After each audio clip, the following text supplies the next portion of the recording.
ظهر بصوره جميله وادى شكل للمباراه. احنا بقالنا سنتين ما شفناش الكلام دوت، ودي حاجه بتدي ثقه للمسؤولين ان الرياضه تاني تعود مره تانيه على ما دام احنا قادرين نعمل كده. طب ايه المشكله؟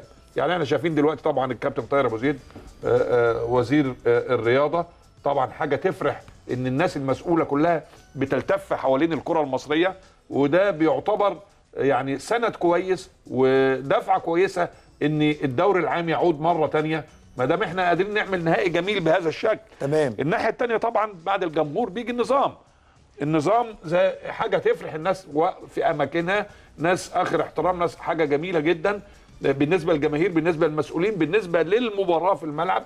ما فيش لعيب خرج عن شعوره، الحكم يا دوبك ادى انذار ولا حاجه خلال 90 دقيقه، ودي تحسب للفريقين النهارده. الحاجه الثالثه الاداء الراقي، وده مهم جدا اللي وصلنا لهذا الشكل. الكرنفال الجميل ده اداء نادي الزمالك النهارده بيلعب كوره على اعلى مستوى، بيستعيد كثيرا جدا من شعبيته وقيادته للفرق المصريه مع النادي الاهلي. الزمالك النهارده بقياده شيكابالا اظهر كوره جميله جدا. يمكن بنقول لوادي دجله هارد لك، طبعا انت وقعت امام الزمالك في احسن حالات نادي الزمالك. يمكن برضه وادي دجله ساعد نادي الزمالك في الاداء لما لغى الناحيه الدفاعيه اللي عنده، الميزه اللي عنده، وانطلق في الناحيه الهجوميه. شفنا مناطق ضعف برضه طول ال 90 دقيقه. العمليه كانت مستمره بالنسبه للناحيه الشمال لوادي دجله، اللي شيكابالا وحازم امام اللي عامل زي توك توك في السرعه والقياده والانطلاق والحاجات دي. بس حازم توك توك مرخص يا كابتن. لا حاجه جميله، لاعب متميز ولاعب بينطلق يعني عنده سرعه غريبه جدا في وقت صغير، وده مهم جدا. هنتكلم على حازم امام وازاي كمان الراجل برادلي يستفيد منه في المنتخب يعني، بس ده هنرجعه للنهايه. يعني ده موضوع تاني برضه. على ان حازم امام توك توك الكره المصريه راجل سرعه وفكر واوفرات وعنده ومراوغه، حاجه جميله جدا. صاروخ الكره المصريه. لا ما هو توك ما هو توك توك سريع، اسرع واحد في مصر دلوقتي التوك توك في الانطلاقات بيوصل بسرعه. بيوصل بسرعه.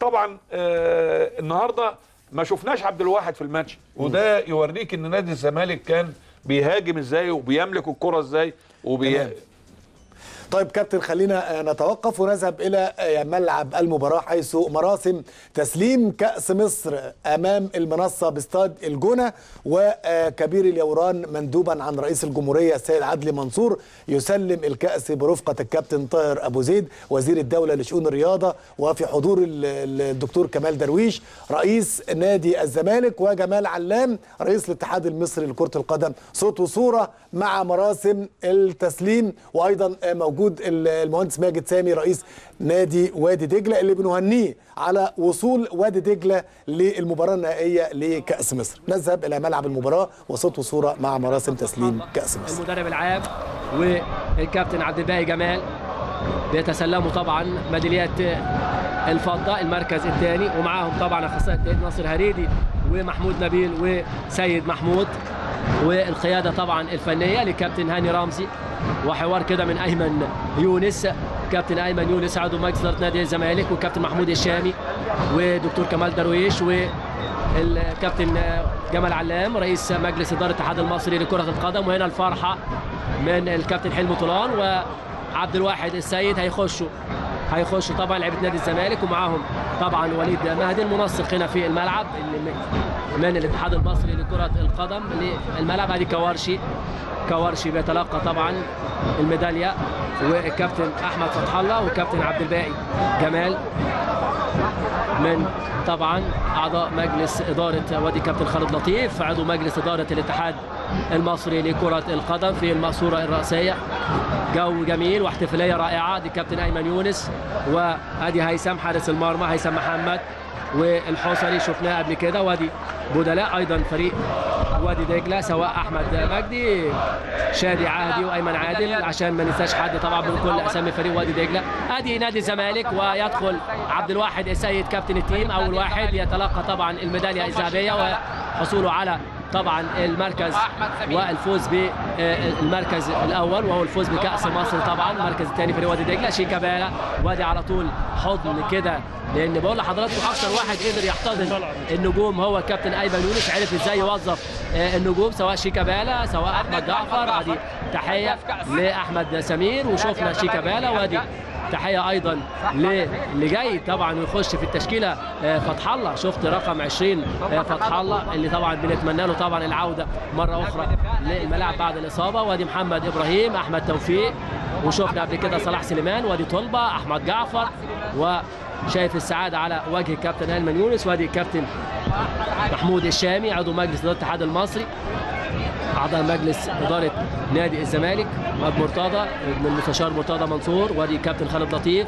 وادي الجماهير بقى النهارده بقول لحضراتكم اكيد هيبقى في احتفاليه كبرى للقلعه البيضاء بالفوز بالكاس وتتويج نادي الزمالك للفوز بالكاس وغياب طويل عن البطولات. ادي احمد عيد، وشفنا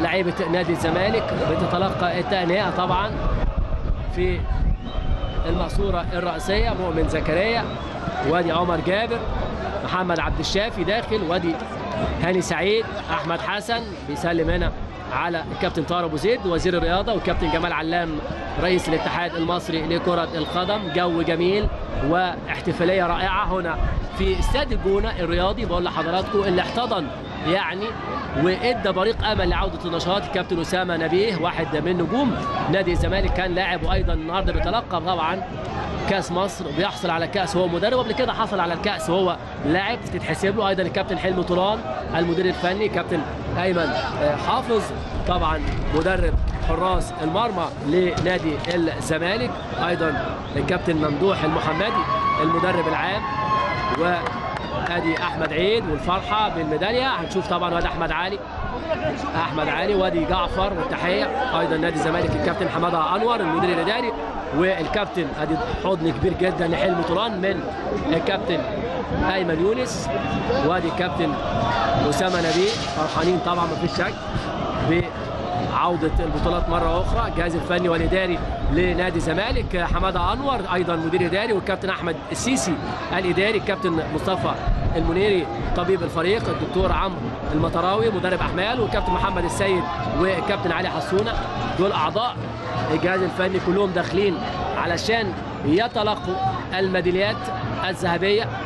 بعد لحظات طبعا هنشوف عبد الواحد اكيد هو بيحمل الكاس بعد غياب، وادي حضن ايضا لاحمد ونور السيد. ادي نور السيد واخد شو كده عالي هنا الكابتن ايمن يونس، لان بقول لحضراتكم هو قعد احساسه كده كطبعا لعيب سابق في نادي الزمالك ومنتخب مصر، والان في مجلس الاداره، عارف طبعا نفسيه اللاعبين وازاي يخرج اللعيبه من نواحي النفسيه، وده كان نقدر نقول خطته في المرحله الاخيره. وادي جماهير نادي الزمالك اللي بقول لحضراتكم الكل بيرفع لهم التحيه، انهم جم يعني الى مدينه الجونه بحوالي 450 كيلو من القاهره بعد ترقب وقلق في النهارده يكون المباراه بجماهير.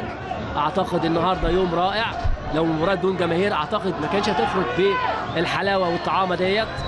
ادي على طول باقي اعضاء الجهاز الفني والاداري بتتلقى تاني، وادي الدكتور كمال درويش رئيس مجلس الاداره، وادي طبعا الفرحه من الجهاز الفني والاداري ولاعيبه نادي الزمالك بالكاس. طبعا منتظرين حمل الكاس، منتظرين اللقطه القويه اللي هتطلع.